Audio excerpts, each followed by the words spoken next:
திருப்பூரில் நடைபெற்று வரும் காங்கிரஸ் கட்சியின் 3வது கொங்கு மண்டல பிரதிநிதிகள் மாநாட்டில் தமிழக காங்கிரஸ் கமிட்டியின் தலைவர் இளங்கோவன் உரையாற்றி வருகிறார். அதன் நேரலை காட்சிகளை இப்போது பார்க்கலாம். வேகத்தோடு நீங்கள் எழுந்து நிற்கின்றீர்களே, இந்த அற்புதம் வேறு எந்த கட்சி தொண்டர்கள் மத்தியிலும் நடைபெறாது. ஆட்சி போனாலே 6 மாதம் கரை வெட்டிகள் காணாமல் போய்விடும். ஆனால் ஆட்சியில் எத்தனை ஆண்டுகள் இருந்த பாராளுமன்ற தேர்தலிலே விழுந்த அடி சாதாரண அடி அல்ல, மரண அடி.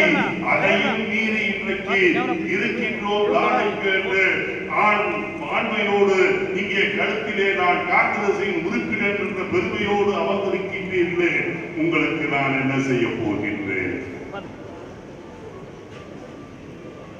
ஒன்றும் இந்த காங்கிரத்தை உயர்த்தி காட்ட வேண்டும் சட்டமன்ற தேர்தலில் என்பதுதான் லட்சியம். அதை செய்ய முடியும் என்ற நம்பிக்கை எனக்கு நாளுக்கு நாள் அதிகமாகிக் கொண்டு வருகிறது. உங்களை எல்லாம் பார்க்கும் போது கோபமாக இருந்த மக்கள் இன்றைக்கு காங்கிரஸ் என்ன சொல்கின்றது என்று தமிழகத்திலே திரும்பி பார்க்கின்றார்கள். மோடியின் அநியாயங்கள், அட்டுழியங்கள், அநாகரிகமான செயல்களை பார்த்த மக்கள் இன்றைக்கு காங்கிரஸ் எவ்வளவோ பரவாயில்லை, நம்மை காட்டக்கூடிய வல்லமையும் சக்தியும் நாணய தலைமையும் காங்கிரசுக்கு தான் உண்டு என்று பார்க்கக்கூடிய நிலையிலிருந்து வந்திருக்கின்றார்களே, அது ஒரு விதத்தில் மோடி நமக்கு செய்த ஒரு நல்ல வேலை என்பதுதான் நினைக்கின்றேன். மோடிக்கு நன்றி கூற வேண்டும்.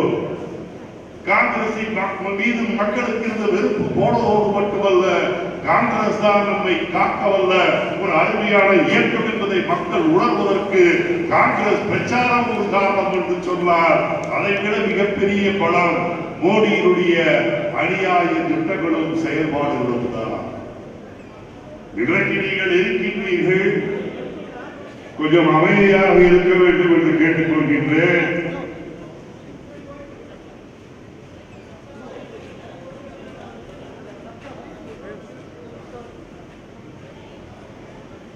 கொஞ்சம் சத்தம் போடாம இருந்தீங்கன்னா நல்லா இருக்கும்.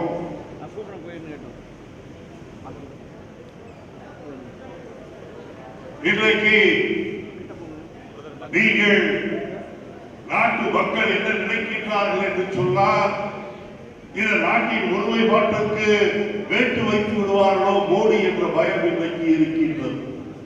காரணம், இந்த நாட்டிலே பல்வேறு மதத்தை சார்ந்தலாம், பல்வேறு ஜாதிகளை சார்ந்தலாம், பல்வேறு மொழிகளை பேசுகின்றனர், பல்வேறு கலாச்சாரத்துக்கு சொந்தக்காரர்களாக இருக்கின்றனர், பல்வேறு வகையான வித்தியாசமாக உணவு சாப்பிடுகின்றனர். இன்றைக்கு ஒற்றுமையாக இருக்கின்றோம். அதுதான் உலக அரங்கில் நமக்கு பெருமை. ஆனால் அதற்கு குந்தகம் விளைவிக்கின்ற வகையில் தான் இன்றைக்கு மோடியினுடைய நடவடிக்கைகள் இருக்கின்றன. அரும்பாடுபட்டு சுதந்திரம் இது.